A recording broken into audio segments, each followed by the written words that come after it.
I'm not a lawyer, but it is day one of the YSL Rico trial, and yes, it is already as chaotic as we imagined. If you need a recap on how we got here, check out my YSL Rico trial highlight to get you caught up. Okay, so this is part one of my recap for the day. This is Adrienne Love, and she is the Fulton County Chief Deputy District Attorney, and she is representing the state in this case. She started her opening statement with a quote from The Jungle Book, which in part read, "The strength of the pack is the wolf, and the strength of the wolf is the pack." And then she went into a little bit of history on YSL. For 10 years and counting, the group calling itself Young Slime Life dominated the Cleveland Avenue community of Fulton County.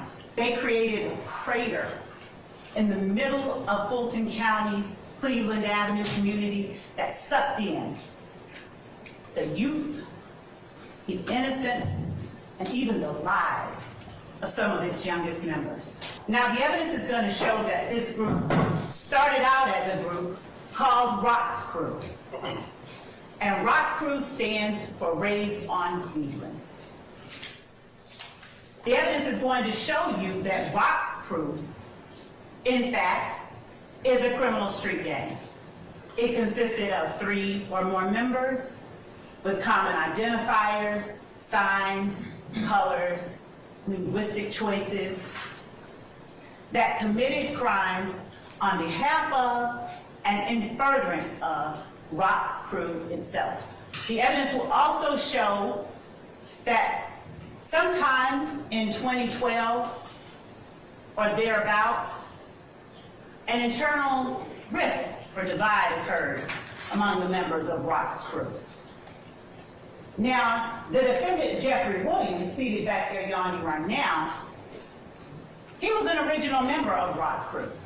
When Rock Crew split up, YSL, or Young Slime Life, was formed. And the defendant, Jeffrey Williams, was its proclaimed leader. As of now, the state has over 700 witnesses, and Adrienne Love is already warning the jurors and us that she doesn't exactly know how all of them will act on the stand. You'll hear from members and associates of the gang itself. Now, as to how those members and associates will respond or act once they're actually in court and on the stand, that's something that I am truthfully not able to predict to you fully. But the court has given you instructions on determining and judging the credibility of the witnesses. And I trust that all of you will in fact follow those instructions. So after laying that out, she starts talking about what exactly a RICO is, and that the state is alleging that the defendants in this case had an agreement to obtain property, which includes cars, cell phones, and stolen goods, through a pattern of illegal activity. And then she mentioned that there are at least 3 people who have been unalived as a result of this gang. And then the chaos starts. So from there, she puts up this slide, and Young Thug's attorney, Brian Steele, objected because of the last 4 words on this image, which says, "represented by Brian Steele." So Brian Steele, Young Thug's attorney, says he is not representing Ryan on appeal in this case. So what she's showing the juror is not true. So he motions for a mistrial. Your Honor, last week, 2 weeks, 3 weeks ago, you ordered the parties to share all of their displays in opening statement to the others so we don't have to have these interruptions. I did that. The state shared with me 4 attachments. That's all they had. That's what I got. What you just saw on your screen, it states that Mr. Ryan was convicted of murder, and I represent the co-defendant who's not on trial on the appeal.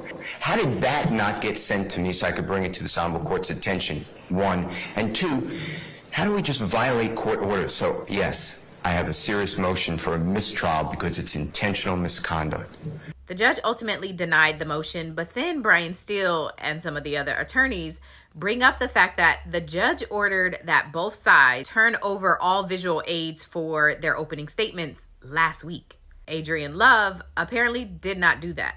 You haven't shown to the defense counsel. I He's don't telling mind us. sharing. Well, I said that. I told you to do that a week ago. Your Honor, because here's what I told you was going to happen. I've got a jury that's out right now that's being interrupted. And Ms. D. Williams, you should have made your motion or should have told me about that an hour ago or when you found out about it. Not hijack me at the bench. But I'm not happy about that. I'm not happy about any of this. So, have you given them everything you're going to show them during opening statement? Your Honor, I haven't given them all of the word slides. I did give to them what Mr. Williams objected to. I had given that to them previously. I will give them or share with them the things that have been added as of this evening. And can you do that over the next 5 minutes? I sure can. And everyone's upset about it.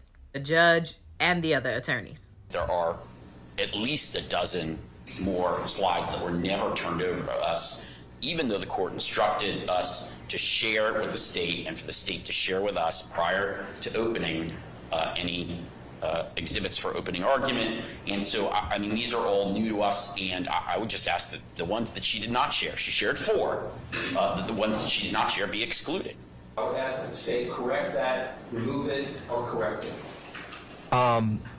It suggests that Mr. Stilwell is still committing crimes on behalf of the gang even after being indicted on these charges. And my understanding was that anything that you had not ruled upon, we were not supposed to reference or discuss in opening statements. Ciao.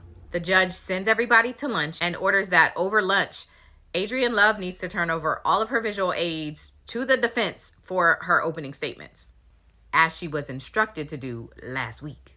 So everybody goes to lunch, and that's all that's happened so far. And for context, that was only 20 minutes into Adrienne Love's opening statement.